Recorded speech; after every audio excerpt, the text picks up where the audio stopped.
Kami memuji kebesaran-Mu Tuhan. Sebab Engkaulah Raja kami. Dan tidak ada yang seperti Engkau Yesus. Engkaulah penguasa tunggal satu-satunya di dalam hidup kami. Dan tidak ada yang seperti Engkau. Engkaulah Raja dan Tuhan kami.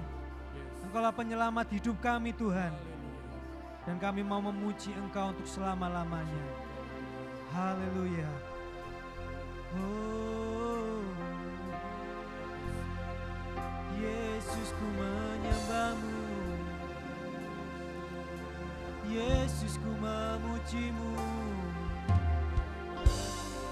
Terima kasih Tuhan. Engkau sungguh baik. Terima kasih Yesus. Tidak ada yang seperti-Mu Tuhan. Tangan-Mu berkuasa. Perkataan-Mu hidup di dalam kami. Ku bersyukur Yesus. Haleluya. Haleluya. Engkau sungguh dahsyat. Engkau sungguh perkasa. Tiada yang seperti Engkau Tuhan. Ku puji Engkau. Ku sanjung Engkau ya Rajaku. Terima kasih Yesus. Haleluya. Haleluya. Kami memuji kebesaran-Mu. Ajaib Tuhan, sungguh Engkau ajaib Yesus.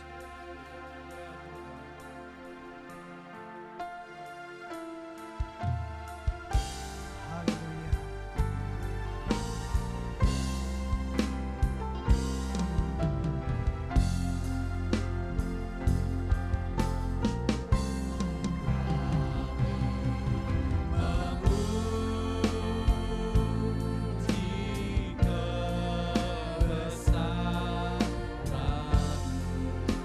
Dia sungguh ajaib. Ajaib. Ajaib Engkau Tuhan. Ajaib. Kami memuji. Memuji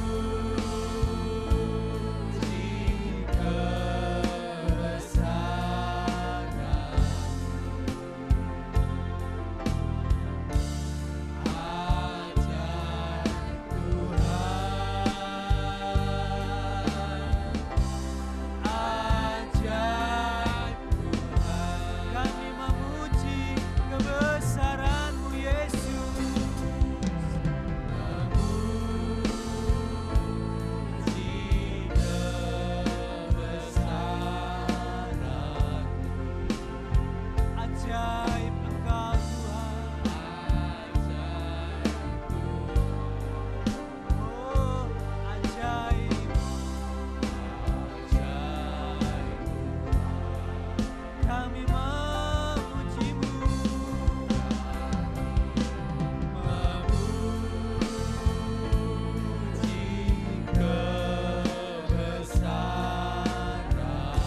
Katakan memuji kebesaran. Sebab Dia ajaib.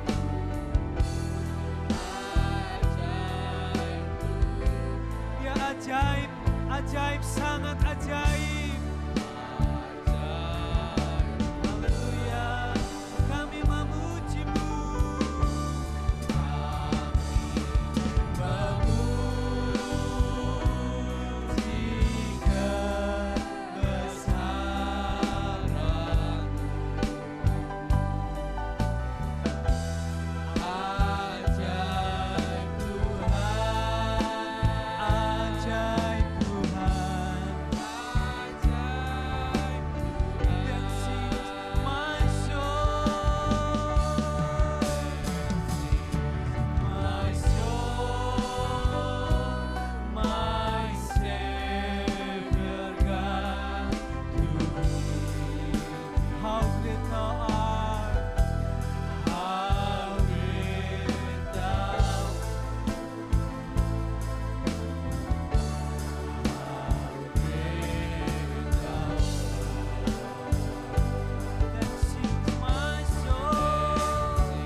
Sungguh tidak ada Allah yang seperti Engkau Tuhan. Engkau besar, Engkau besar, Engkau sangat besar Tuhan. Engkau ajaib, sangat ajaib Yesus.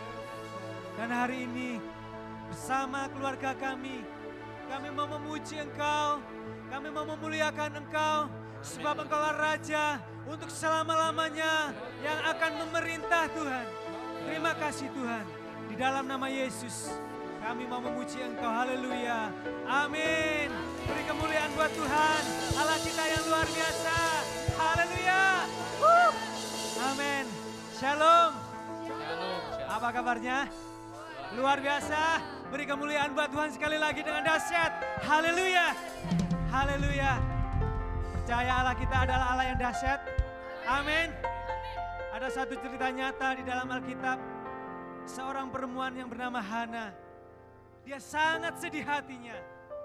Karena ketika dia menikah tidak mempunyai anak. Tetapi Tuhan mendengar doanya. Dia mengandung dan melahirkan seorang anak. Duka citanya diubah menjadi sukacita. Yang percaya katakan amin. Amin. Ada satu cerita lagi yang nyata. Ketika Yesus hadir di dalam pernikahan di Kana. Ketika itu kehabisan anggur yang baik. Yesus mengubahnya air tawar menjadi anggur yang manis. Kalau hidup saudara saat ini tawar, percayalah Yesus sanggup mengubah menjadi manis.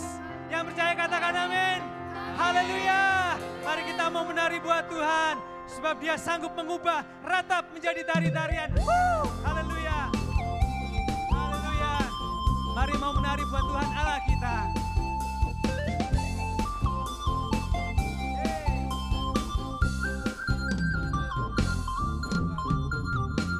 Tuhanku hebat, Tuhanku dahsyat, Tuhan membuat orang jadi kaya.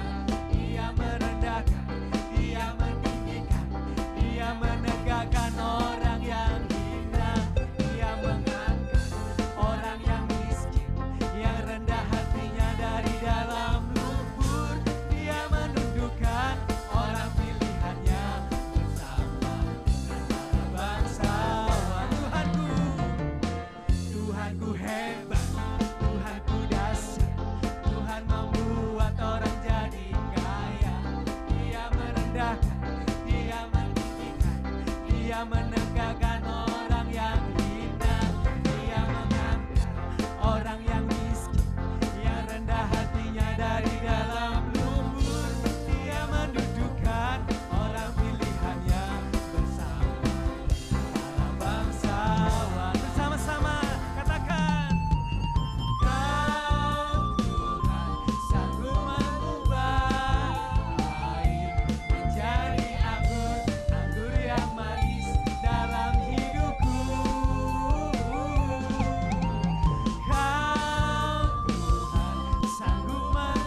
sanggup mengubah hidup kami dari kegelapan menjadi terang Tuhan.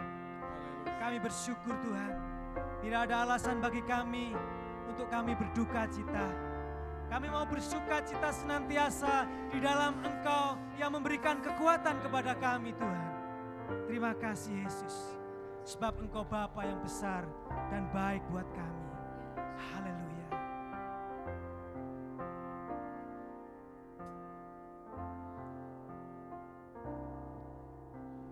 Bapa,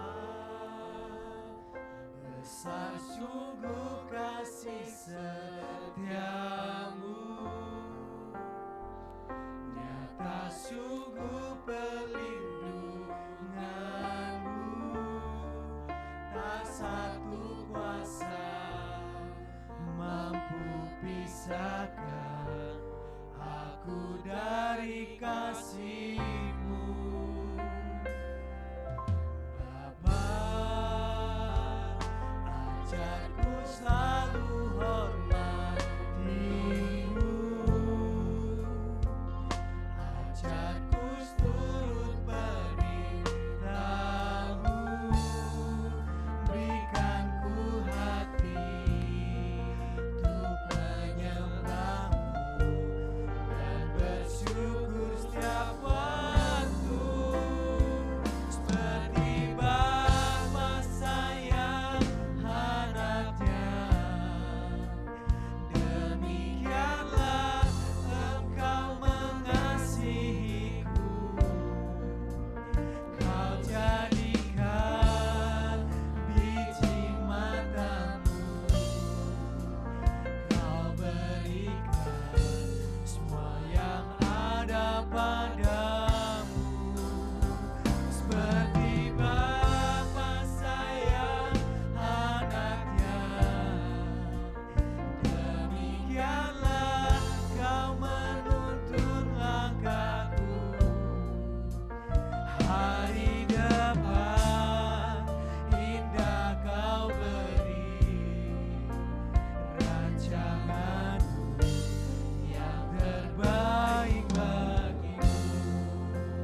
kasih Yesus. Haleluya. Kami merasakan bahwa hidup kami sangat berarti sekarang. Itu semua karena kasih-Mu dalam hidup kami, Tuhan. Kalau kami mengingat-ingat siapakah kami bukan siapa-siapa tanpa kasih-Mu. Syukur bagi kasih-Mu Tuhan yang besar dalam hidup kami. Terima kasih Yesus untuk semua kebaikan-Mu yang Kau limpahkan dalam hidup kami. Dan saat ini Tuhan, kami mau mendengarkan firman-Mu. Tanamkan firman-Mu di dalam hati kami dan jadikan kami pelaku-pelaku firman-Mu seturut dengan kehendak Engkau saja Tuhan. Berkati hati dan pikiran kami supaya tidak ada penolakan di dalam hidup kami akan firman Tuhan. Berkati hamba-Mu yang akan menyampaikan firman Tuhan. Biarlah pengurapan yang dari surga turun atas hamba-Mu. Sehingga melalui hamba-Mu Tuhan, firman Tuhan boleh disampaikan untuk setiap hidup kami Tuhan. Terima kasih Tuhan Yesus. Dengan penucapan syukur, kami sambut firman-Mu di dalam nama Yesus. Haleluya. Amin. Puji Tuhan, selamat mendengarkan firman Tuhan. Silakan duduk, haleluya. Tuhan Yesus memberkati. Shalom Bapak Ibu Saudara-saudara sekalian yang dikasihi oleh Tuhan Yesus.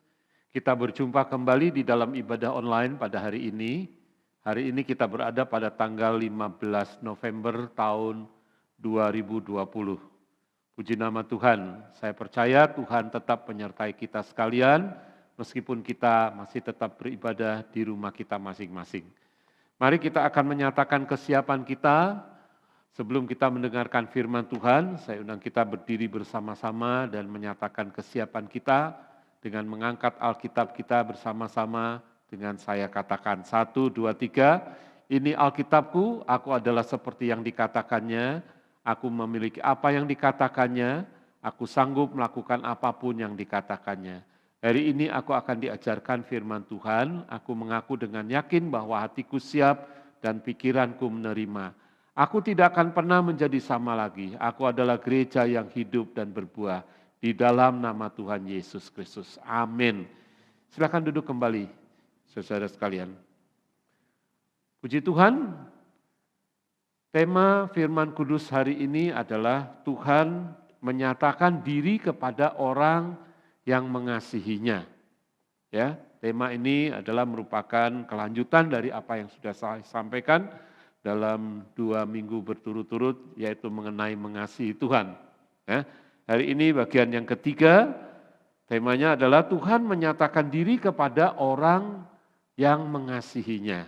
Ayat firman Tuhan tertulis di dalam Injil Yohanes pasal yang ke-14, ayat yang ke-21 sampai ayat yang ke-24.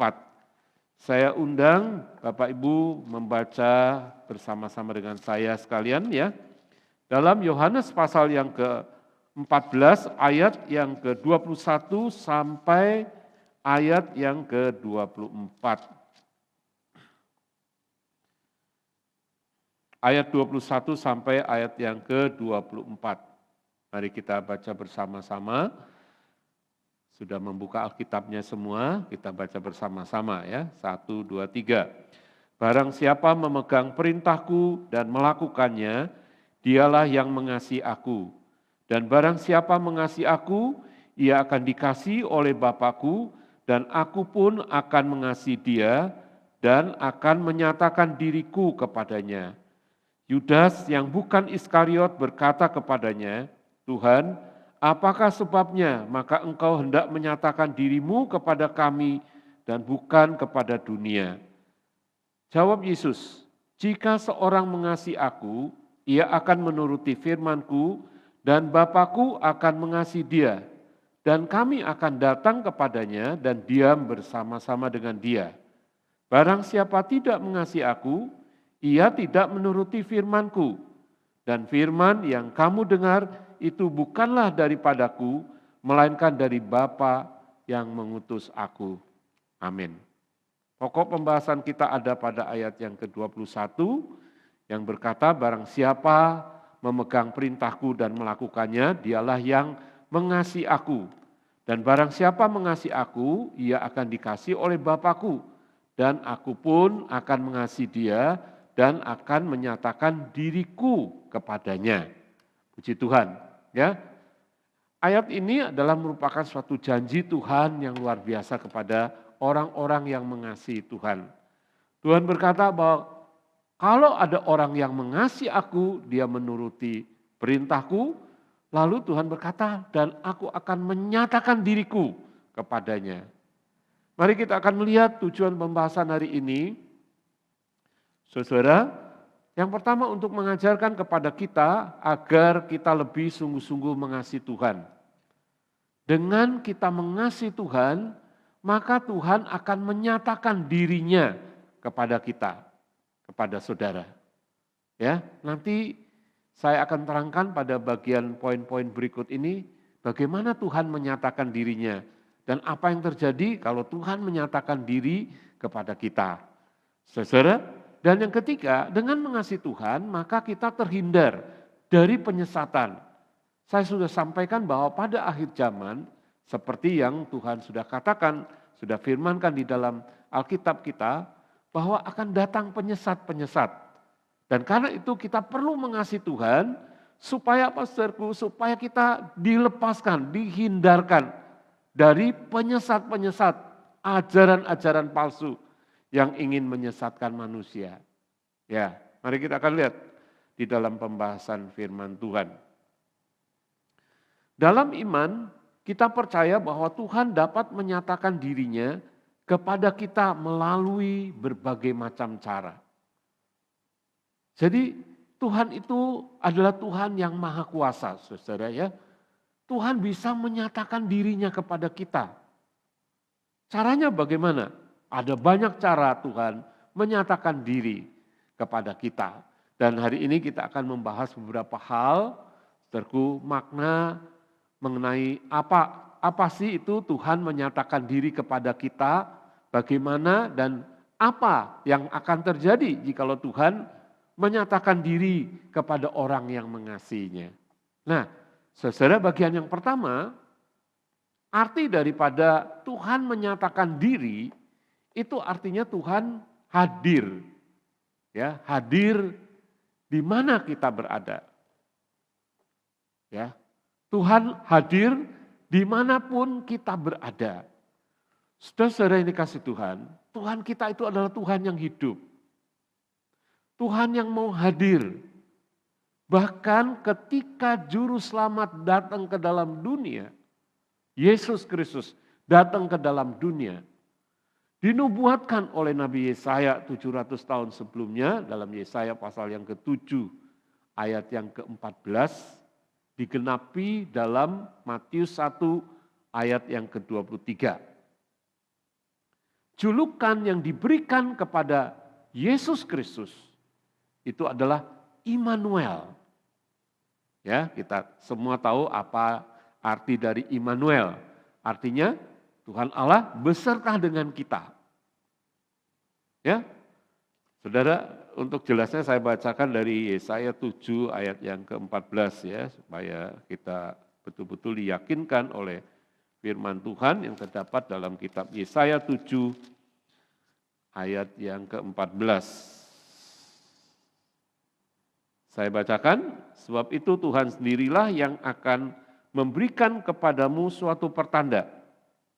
Sesungguhnya seorang perempuan muda mengandung dan akan melahirkan seorang anak laki-laki. Dan ia akan menamakan dia Immanuel.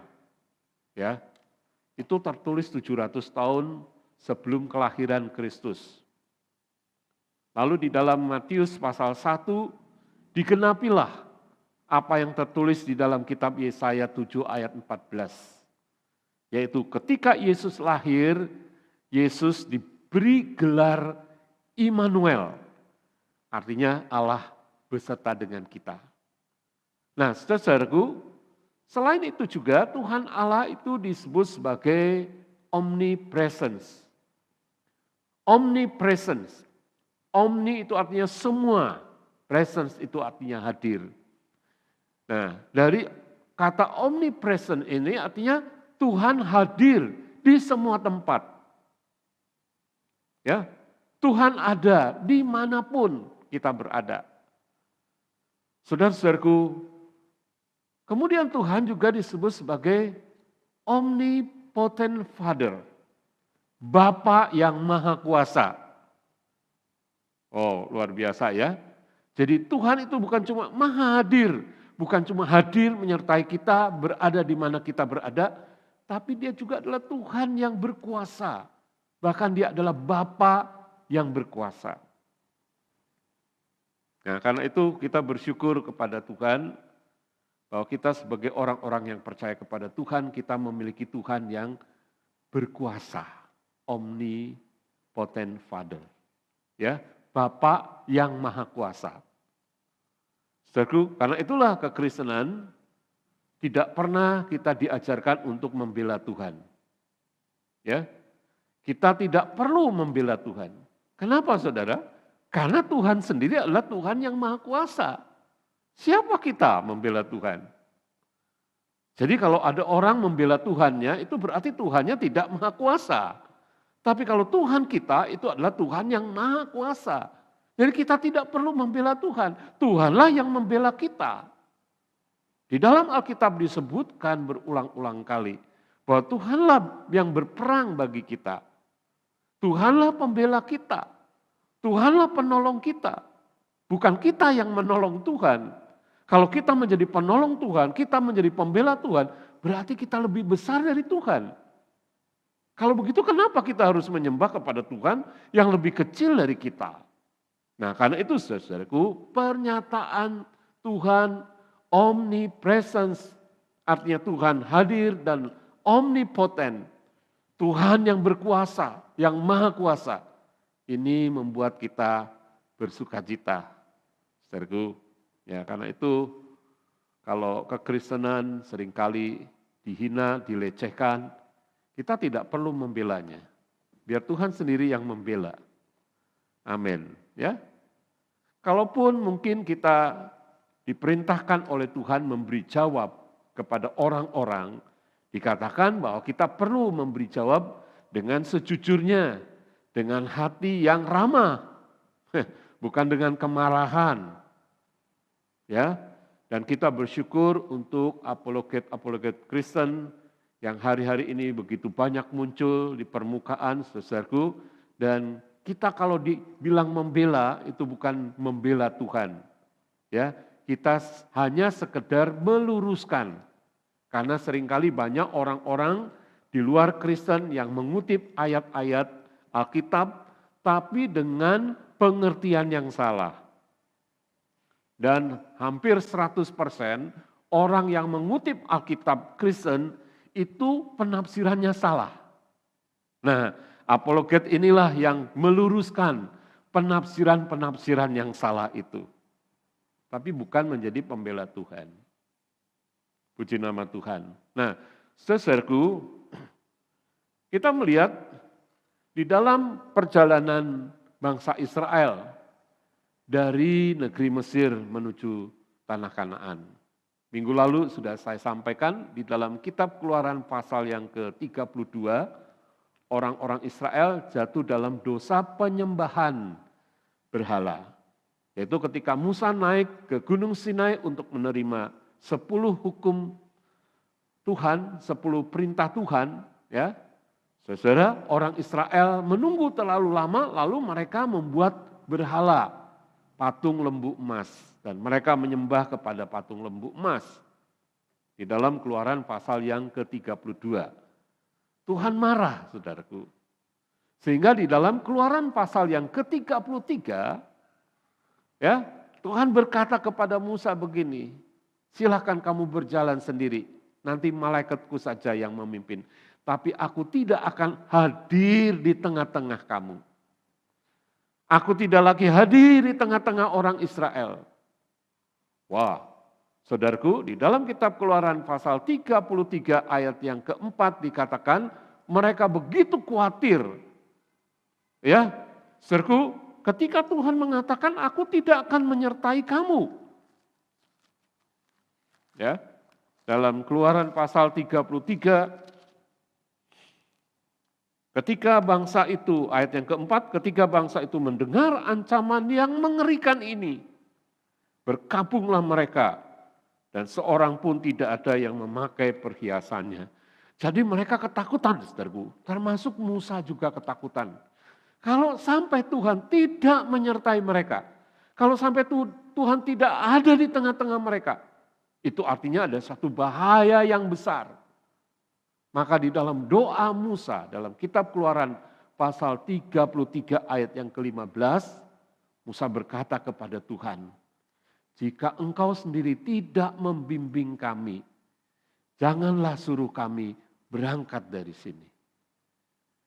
Kalau Tuhan tidak hadir di tengah-tengah kami, jangan suruh kami berangkat. Saudara, ini artinya apa? Musa sangat membutuhkan hadirat Tuhan. Musa membutuhkan keberadaan Tuhan. Ya, saudaraku, kalau Tuhan tidak beserta dengan Musa, dengan bangsa Israel, itu artinya akan ada bahaya. Ya, saudara, kalau Tuhan tidak beserta, siapa yang akan menyediakan makanan? Ya, setiap hari mereka disediakan oleh Tuhan roti mana. Nanti siapa kalau tidak ada air, siapa yang akan memberikan air kepada mereka? Mereka berada di padang gurun, tidak ada sumur, tidak ada mata air. Siapa yang menyediakan air bagi mereka, bagi kawanan ternak mereka? Belum lagi nanti kalau Tuhan tidak menyertai, siapa yang akan menudungi mereka pada waktu siang dengan tiang awan? Dan yang akan menghangatkan mereka pada waktu malam dengan tiang api. Dan saudara, belum lagi kalau mereka berhadapan dengan bahaya-bahaya, baik seperti ular, ya, ular berbisa, binatang-binatang buas, atau mungkin mereka berhadapan dengan bangsa-bangsa yang mereka lewati. Dan mereka harus berperang. Siapa yang akan membela mereka? Kalau Tuhan tidak menyertai mereka. Secara pribadi, Musa sendiri akan merasa takut. Karena kita tahu bahwa berulang-ulang kali orang Israel marah kepada Musa.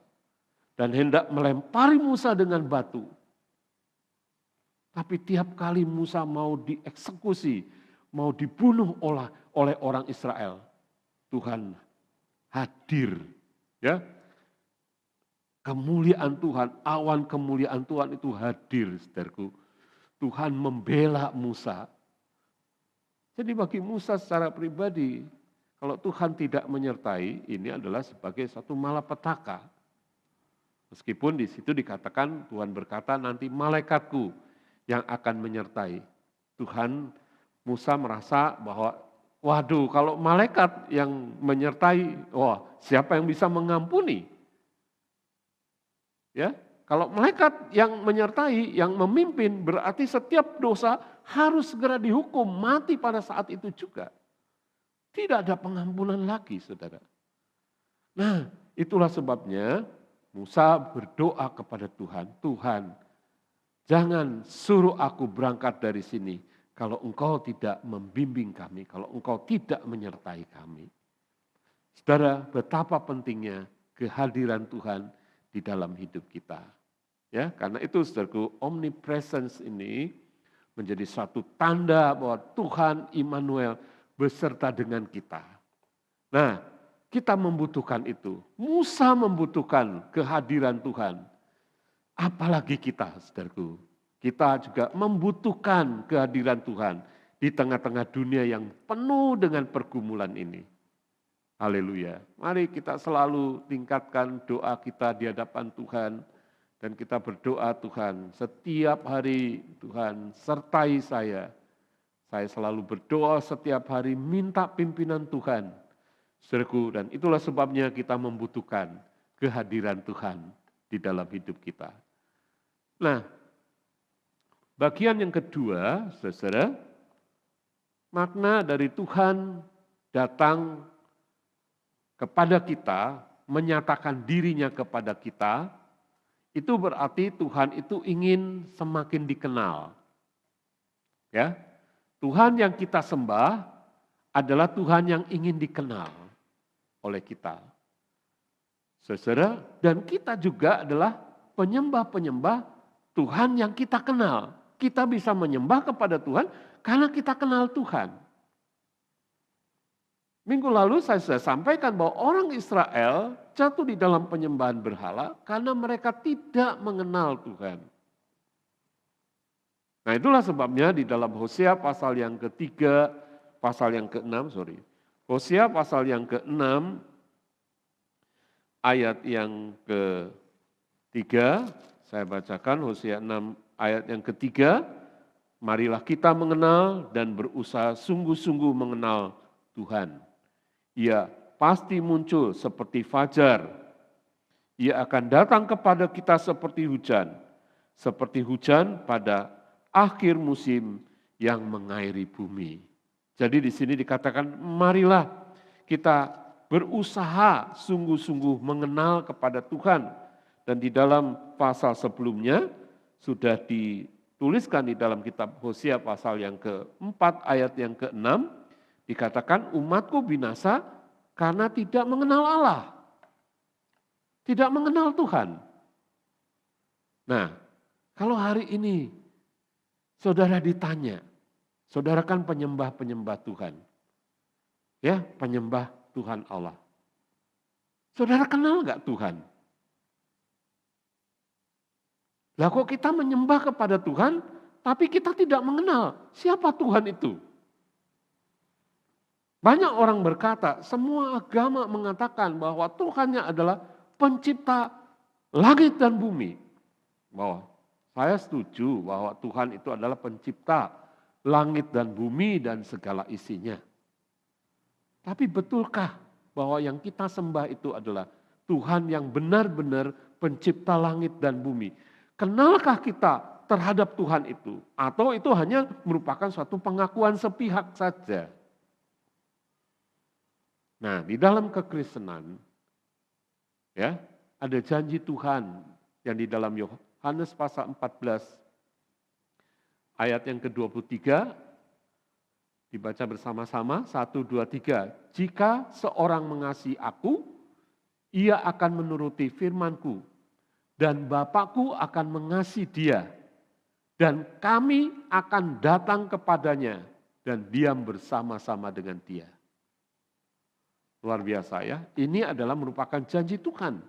Kepada siapa? Kepada orang yang mengasihi Tuhan Yesus. Jadi Tuhan itu ingin dikenal, saudara. Ya, pertanyaannya, sudahkah kita mengenal kepada Tuhan? Puji syukur kepada Tuhan bahwa di dalam kekristenan kita mengenal Tuhan itu melalui Yesus Kristus. Dia adalah Tuhan Allah yang menjadi manusia, firman yang menjadi manusia, diam di antara kita. Dia menyatakan kemuliaannya sebagai anak tunggal Bapa. Nah, saudara yang dikasih oleh Tuhan, ada sebuah cerita di dalam Kisah Rasul pasal yang ke-17. Pada waktu itu Rasul Paulus berada di satu tempat yang bernama di kota Athena di Yunani. Ya, saudara, kita tahu bahwa kerajaan Yunani ini adalah suatu kerajaan yang sudah tua, sudah ada sejak zaman Daniel, ya, ratusan tahun sebelum Kristus, 350 tahun mungkin sebelum Kristus sudah ada kerajaan Yunani, Gerika ini ya, saudaraku, dan ini termasuk suatu kerajaan yang modern, boleh dikatakan modern, ya. Tapi ternyata saudaraku di dalam kerajaan ini penuh dengan penyembahan-penyembahan berhala.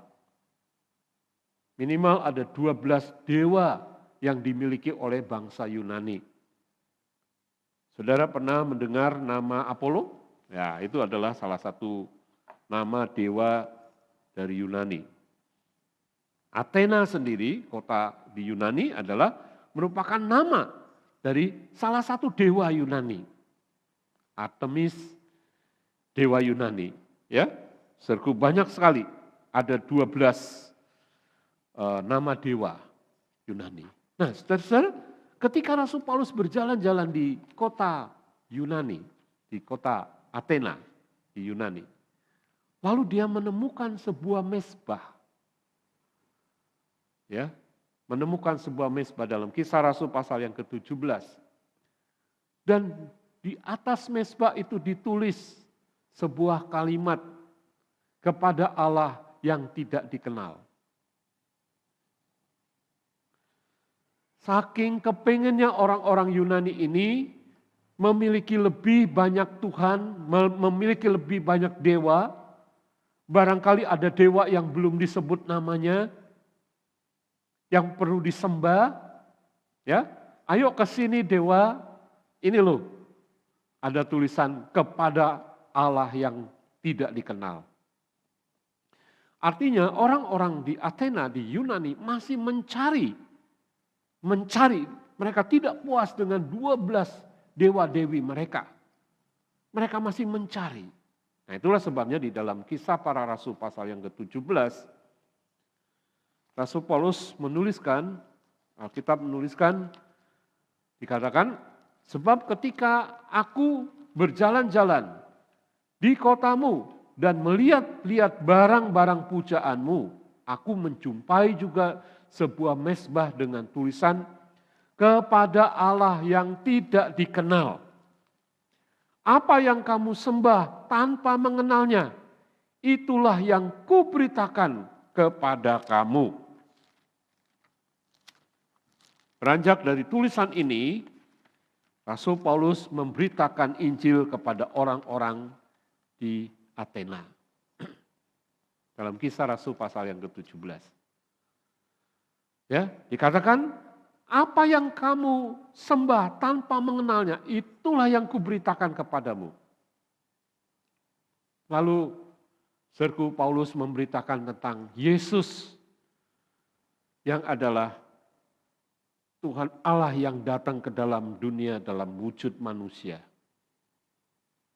Yesus yang begitu mengasihi manusia dan ingin mengembalikan manusia kepada Tuhan Allah melalui pengorbanannya di atas kayu salib, melalui kematian dan kebangkitannya. Dan puji Tuhan, saudaraku, di dalam Kisah Rasul pasal yang ke-17, ada orang-orang yang menolak, tapi juga dikatakan dalam ayat yang ke-34, tetapi beberapa orang laki-laki menggabungkan diri dengan dia dan menjadi percaya, di antaranya juga Dionysius, anggota majelis Areopagus, dan seorang perempuan bernama Damaris, dan juga orang-orang lain bersama-sama dengan mereka. Jadi saudara, ketika Paulus memberitakan tentang Yesus, banyak orang-orang yang percaya. Salah satunya adalah di sini seorang anggota majelis Areopagus yang bernama Dionysius. Ya.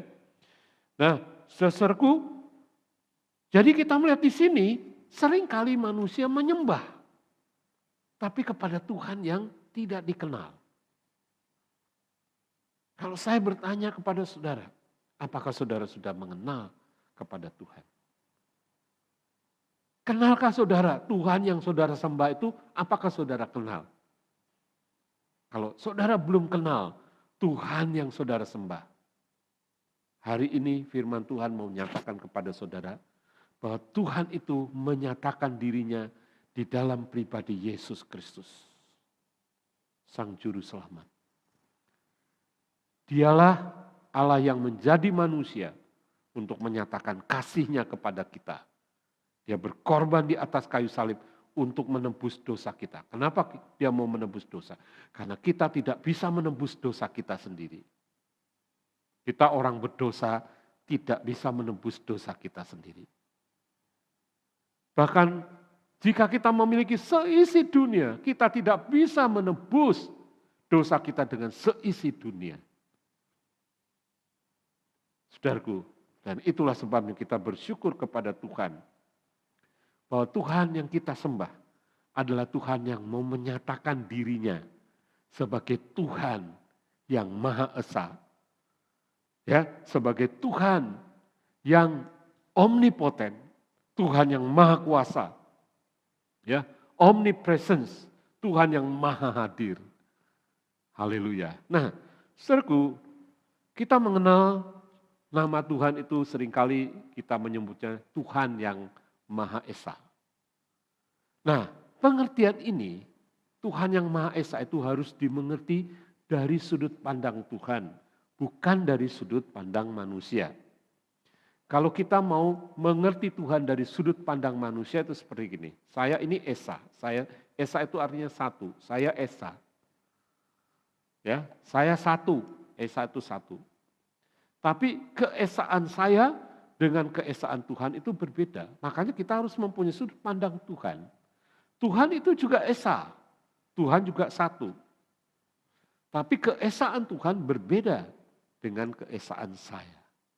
Kalau saya Esa, satu, saya tidak bisa berada di tempat lain pada waktu jam yang sama. Jadi kalau saya hari ini, jam ini, saya ada di sini, maka saya tidak bisa berada di tempat yang lain pada jam yang sama. Itu berbeda dengan keesaan Tuhan. Kalau Tuhan disebut sebagai Immanuel, dia beserta dengan orang-orang yang mengasihinya.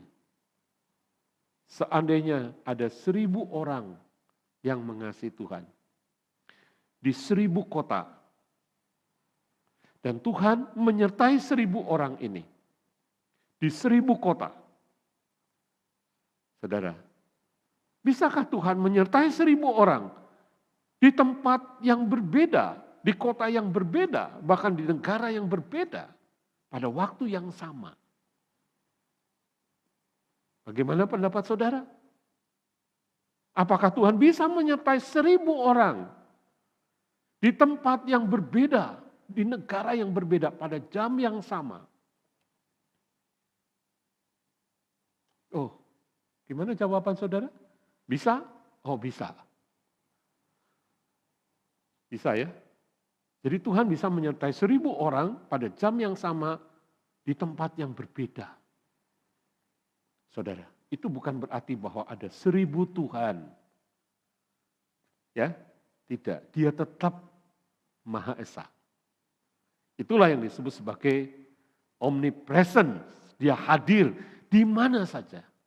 Dan bukan cuma omnipresence, tapi dia juga omnipotent. Artinya dia berkuasa. Berkuasa untuk hadir di 1000 tempat, di 1000 orang, menyertai 1000 orang di tempat yang berbeda pada jam yang sama. Nah, saudara-saudara yang dikasihi oleh Tuhan, karena itu kalau kita mau saudaraku mengenal kepada Tuhan, membaca firman Tuhan, kita harus memandangnya juga dari sudut pandang Tuhan. Ya, nah karena itu saudaraku, ketika Tuhan menyatakan dirinya, maka Tuhan menyatakan dirinya melalui firman-Nya. Ya, firman-Nya yaitu Yesus, Logos, Yesus. Dia datang ke dalam dunia, firman itu datang ke dalam dunia. Dan Tuhan juga menyertai kita, menyatakan dirinya datang melalui roh-Nya. Itulah yang dijanjikan oleh Yesus. Yesus berkata, nanti kalau aku pergi kepada Bapa, aku akan mengutus Roh Kudus. Dialah yang akan mengingatkan kamu tentang semua apa yang aku katakan kepadamu. Jadi saudaraku, Tuhan menyertai kita dengan firman-Nya. Tuhan menyertai kita dengan roh-Nya. Itulah penyertaan Tuhan kepada kita. Nah, saudara, kita akan melanjutkan berikutnya. Jika Tuhan menyatakan dirinya kepada kita, apa yang terjadi, saudaraku? Maka yang terjadi, firman-Nya itu semakin terbuka dan semakin jelas. Dulu kita membaca firman Tuhan, tidak ngerti. Aku tidak ngerti ini apa maksudnya. Ya, kenapa Tuhan ngomong ini? Kenapa? Aku tidak ngerti. Saudara, tapi ketika Tuhan sudah menyatakan dirinya kepada kita melalui firman dan roh-Nya yang kudus, Lalu ketika kita membaca firman Tuhan, kita langsung bisa mengerti maksud Tuhan. Kita mengerti isi hati Tuhan. Saudaraku, kita bisa mengerti. Dan nanti saudara akan merasakan, wow gitu ya, wow. Firman Tuhan itu benar, saudaraku. Ketika saudara dalam mungkin keadaan pergumulan saudara, dan saudara membaca firman Tuhan, tiba-tiba firman Tuhan itu menjadi hidup, berkuasa, menyatakan sesuatu. Ya, ketika kita dalam pergumulan, dalam kesedihan mungkin, baca firman Tuhan, Tuhan menyatakan, memberikan kekuatan, memberikan penghiburan. Dan itu sering kali terjadi, saudaraku. Kemudian ada pengalaman-pengalaman pribadi kita yang kita alami secara pribadi yang kadang sulit untuk kita menceritakannya. Hanya bisa dirasakan, dialami secara pribadi. Saya yakin itu juga saudara mengalami pengalaman pribadi dengan Tuhan. Bagaimana Tuhan menyatakan diri kepada saudara. Ya, kadang sulit untuk mengungkapkannya dengan kata-kata. Nah, saudara-saudaraku, Tuhan menyatakan diri kepada kita. Itu betapa pentingnya di dalam hidup kita. Supaya apa, saudaraku? Kalau Tuhan sudah menyatakan firman-Nya kepada kita, Tuhan dan kita mengerti isi hati Tuhan. Dengan demikian kita tidak mudah disesatkan oleh rupa-rupa angin pengajaran. Seperti yang tertulis di dalam Efesus 4 ayat yang ke-14 dikatakan, sehingga kita bukan lagi anak-anak yang diombang-ambingkan oleh rupa-rupa angin pengajaran, oleh permainan palsu manusia dalam kelicikan mereka yang menyesatkan. Saudaraku, itulah yang disebut pertumbuhan rohani. Itulah yang disebut kedewasaan rohani. Sehingga ketika ada orang berbicara kepada saudara yang tidak sesuai dengan firman Tuhan, saudara langsung ngerti, oh ini enggak sesuai dengan firman Tuhan. Tapi kalau saudara masih bayi rohani, belum mengerti, ada orang ngomong apa, langsung percaya. Ngomong apa, langsung percaya. Ngutip apa dari Alkitab, langsung percaya, saudara. Kenapa? Karena kita tidak ngerti. Nah, hari ini, biar kita berdoa kepada Tuhan, seperti doa Musa. Tuhan, sertai kami. Ya, sertai kami Tuhan, biar hadirat-Mu itu selalu menyertai aku. Kita lihat dalam sesi penerapan, jika kita mengasihi Tuhan, maka Tuhan akan menyatakan dirinya kepada kita melalui firman dan roh-Nya. Saya percaya sampai hari ini Tuhan masih tetap konsisten dengan janji Tuhan kepada kita. Ketika kita mengasihi Tuhan, ya, karena kita mengenal Tuhan yang benar di dalam nama Tuhan Yesus. Jadi kita mengasihi Tuhan, kita menyembah Tuhan karena kita mengenal. Jangan sampai kita menyembah kepada sesuatu yang kita tidak kenal. Kita hanya bisa bilang, oh Tuhan Allah, Tuhan Allah. Tapi sebetulnya kita tidak mengenal siapa Tuhan Allah itu. Yesus Kristus adalah Tuhan Allah yang jadi manusia. Dan ini kita harus mengerti dari sudut pandang Tuhan, jangan dari sudut pandang kita.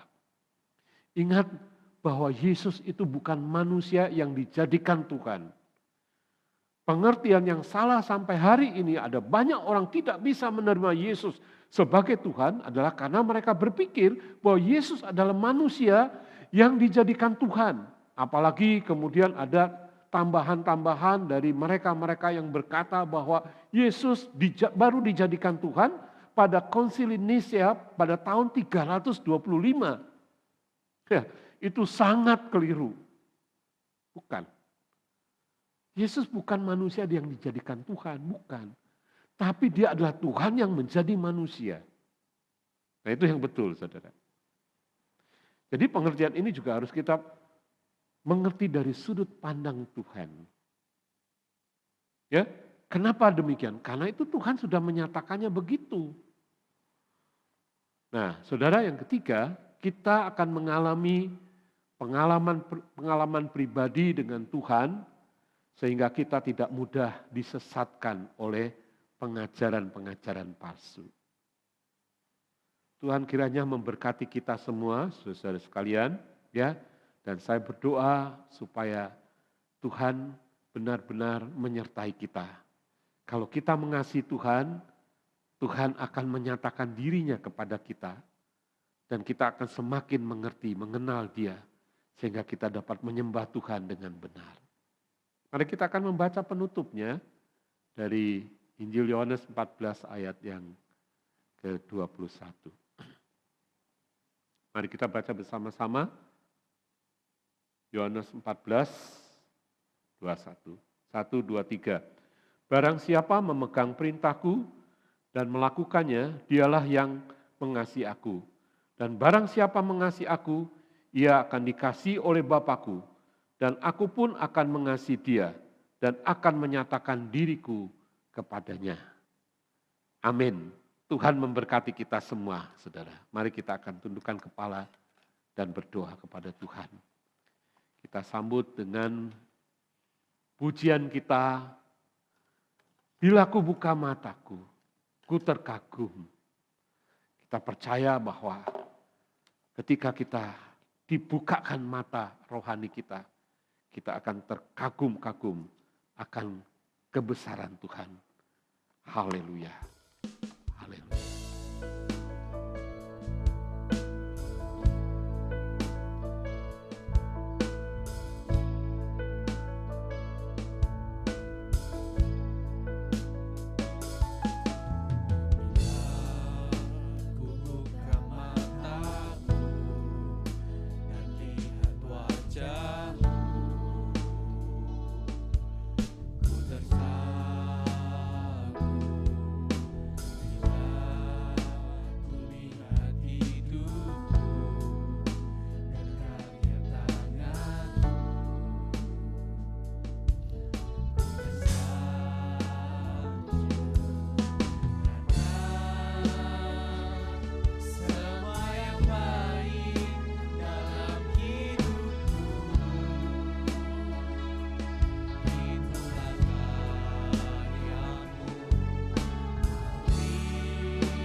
Ku mau meninggikan namamu,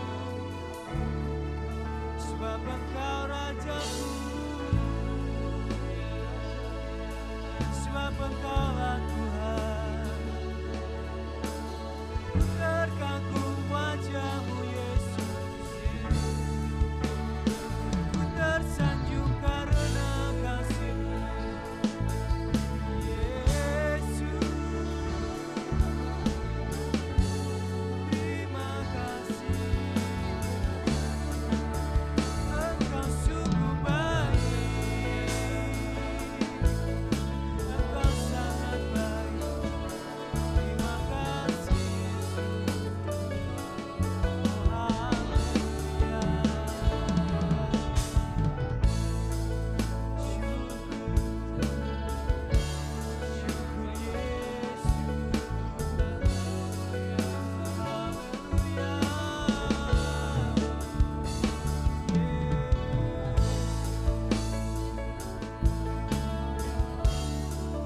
terima kasih buat anugerah-Mu, terima kasih buat pemeliharaan-Mu Yesus.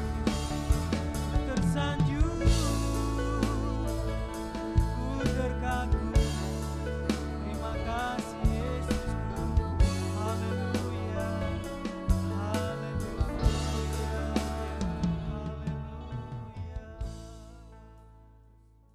Mari kita akan berdoa bersama-sama. Bapa, di dalam nama Tuhan Yesus Kristus kami mengucap syukur pada hari ini Tuhan, bahwa Engkau Tuhan yang omnipresent, Engkau hadir dimanapun kami berada. Bahkan Engkau adalah omnipotent, Engkau maha kuasa Tuhan. Kami percaya kehadiran-Mu dan kekuasaan-Mu melebihi dari apapun juga kekuasaan yang ada di dalam dunia. Sebab itu Tuhan, kami belajar menyerah kepada Engkau. Dalam setiap pergumulan kami percayakan hidup kami di dalam tangan-Mu. Terima kasih Tuhan buat firman ini. Kami tahu Tuhan, dengan kami mengenal Engkau, kami dapat mengasihi Engkau. Dan Engkau akan lebih lagi menyatakan pribadi-Mu di dalam setiap pribadi kami. Karena itu hari ini kami berdoa Tuhan untuk setiap anak-anak-Mu dimanapun kami berada Tuhan. Hari ini Tuhan, omnipresence itu, Tuhan yang maha hadir itu, biar hadir di tempat di mana kami berada. Bahkan omnipotent, Tuhan, Bapa yang maha kuasa, itu juga hadir di dalam setiap pergumulan kami. Sehingga kami boleh mengalami pengalaman pribadi dengan Engkau. Terima kasih Bapa di surga, memberkati setiap keluarga yang beribadah kepada Engkau pada hari ini. Memberkati anak-anak kami juga yang masih belajar di rumah, dan juga memberkati usaha pekerjaan kami.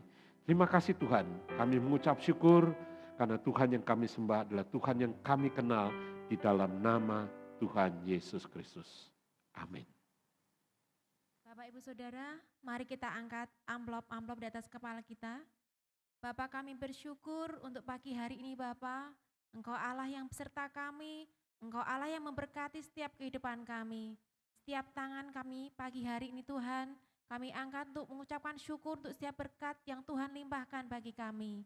Kami kembalikan perpuluhan kami Tuhan, kami kembalikan ucapan syukur kami. Biarlah setiap tangan-tangan yang memberikan persembahan, Engkau berkati lebih lagi dalam setiap kehidupannya. Hanya di dalam nama Tuhan Yesus, kami berdoa dan mengucap syukur. Haleluya, amin. Bapak Ibu Saudara, ada pengumuman untuk 1 minggu ke depan. Tetap semangat, walaupun ibadah kita masih ibadah secara online, karena di masa pandemi ini kita tetap harus sukacita, hidup di dalam doa, menyembah dan baca firman Tuhan setiap hari, hidup dekat dengan Tuhan, dan tetap kita jaga keintiman dengan Tuhan. Kirim foto ibadah minggu, ibadah komsel, dan doa multiplikasi ke PKS masing-masing. Untuk hari Rabu ada PKW jam 17 sore, tanya jawab tentang Alkitab. Ibu-ibu mohon siapkan pertanyaan-pertanyaan. Kami himbau untuk semua ibu-ibu ikut PKW melalui aplikasi Zoom. Link akan dibagikan oleh Ibu Ana Hokyong. Kemudian Jumat Komsel untuk S3-nya masih sampai bulan November. Untuk bulan Desember dan Januari, S3-nya yaitu multiplikasi. Persembahan khusus masih untuk recording. Nomor rekening bank dapat dilihat di warta gereja. Mari dukung dan doakan supaya lebih baik lagi kelengkapan di multimedia untuk ibadah online kita. Tahun ini persembahan untuk Natal ditiadakan.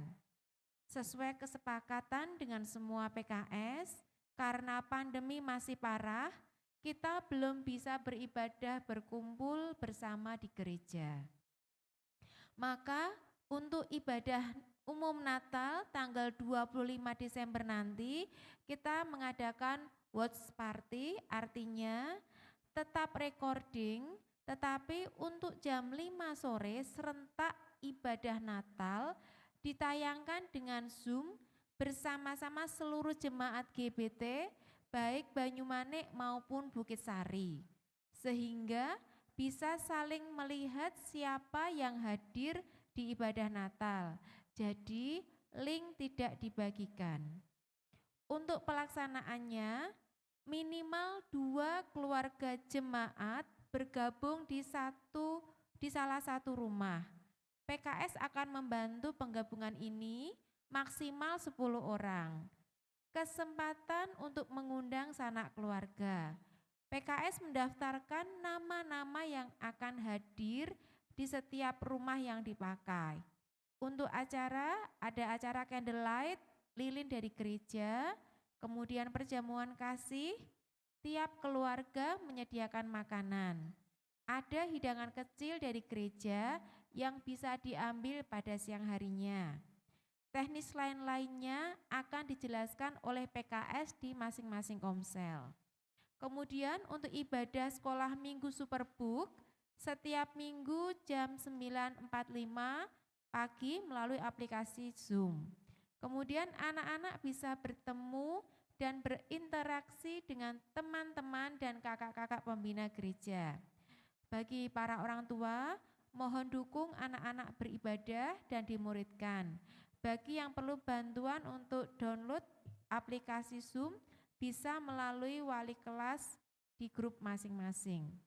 Terima kasih, Tuhan Yesus memberkati.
Mari kita berdoa.